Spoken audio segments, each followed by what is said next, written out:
Firman Allah Subhanahu wa taala dalam surah Asy-Syu'ara ayat 78 hingga 80 yang bermaksud, Allah yang telah menciptakan aku, maka dialah yang menunjuki aku, dan Tuhanku yang dia memberi makan dan minum kepadaku, dan apabila aku sakit, dialah yang menyembuhkan aku. Potongan ayat, wa iza maridtu fahuwa yashfin, dan apabila aku bagi sakit, aku akan bagi sembuh. Jadi yakin dan percaya kepada Allah. Sakit adalah satu ujian untuk kita.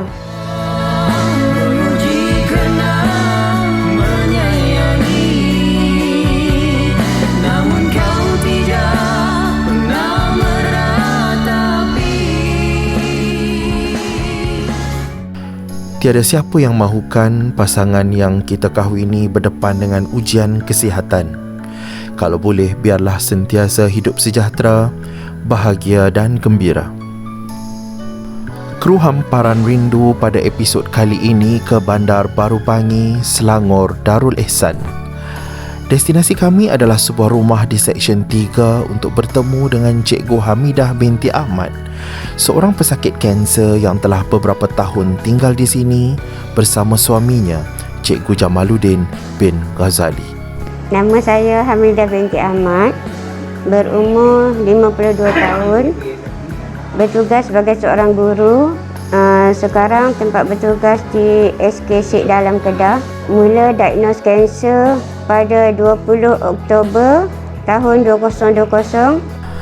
Dalam kehidupan rumah tangga, bukan sahaja pasangan itu perlu bersama ketika susah dan senang, tetapi kekal setia walaupun pasangan jatuh sakit atau tidak lagi dapat menjalani kehidupan yang sempurna.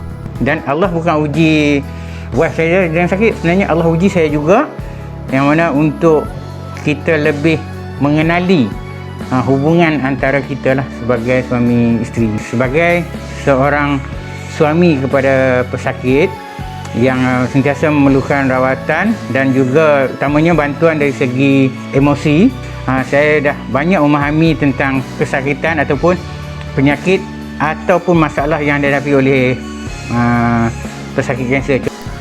Inilah cinta agung seorang suami yang menjadi dambaan semua yang bergelar wanita. Betapa betuahnya Cikgu Hamidah apabila suaminya sentiasa bersama. Saya punya suami yang sangat baik, sentiasa jaga saya. Kalau saya seminggu di ward, seminggulah suami bersama saya di ward. Walaupun Cikgu Hamidah binti Ahmad didiagnosis sebagai pesakit kanser, dengan sokongan orang sekeliling yang sentiasa memberi kata-kata positif, beliau mula mengubah gaya hidup untuk membentuk pemikiran yang positif. Saya sangat gembira sebenarnya, dan di situ saya dapat motivasi. Kemudian dari sini mak saya datang jaga saya masa saya sakit. Hari-hari mak saya baca Quran untuk saya, adik-adik saya, saudara mara saya. Kemudian adik angkat saya, Dr. Nur Atirah Tan Aipau, Ustaz Madya, unit agama, guru-guru, sahabat-sahabat saya. Betapa kuatnya semangat diperlukan bagi seorang pesakit kanser untuk meneruskan cabaran hidup, kerana kanser bukanlah pengakhiran kepada sebuah kehidupan. Kemudian saya ada seorang jiran, rupanya dia dah dapat kanser daripada umur dia remaja. Masa tu dia belajar di US. 3 kali dia diagnos kanser yang berlainan. Kata orang kanser ni penyebab kematian. Tapi kekuatan yang dia ada, semangat yang dia ada, Allah bagi dia panjang umur sampai sekarang. So saya dapat banyak kekuatan di situ. Dikelilingi insan-insan yang positif, orang-orang yang baik.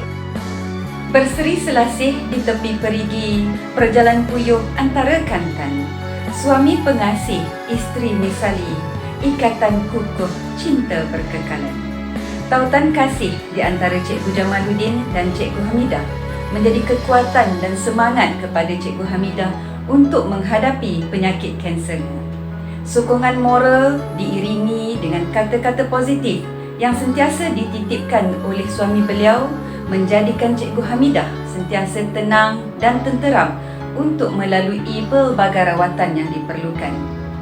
Bagi Cikgu Hamidah, suami beliau merupakan sumber kekuatan untuk beliau bertahan dan terus bersemangat melawan penyakit kanser ini. Bagi Cikgu Jamaluddin, penyakit kanser ini tidak merubah sedikit pun kasih cinta beliau kepada Cikgu Hamidah.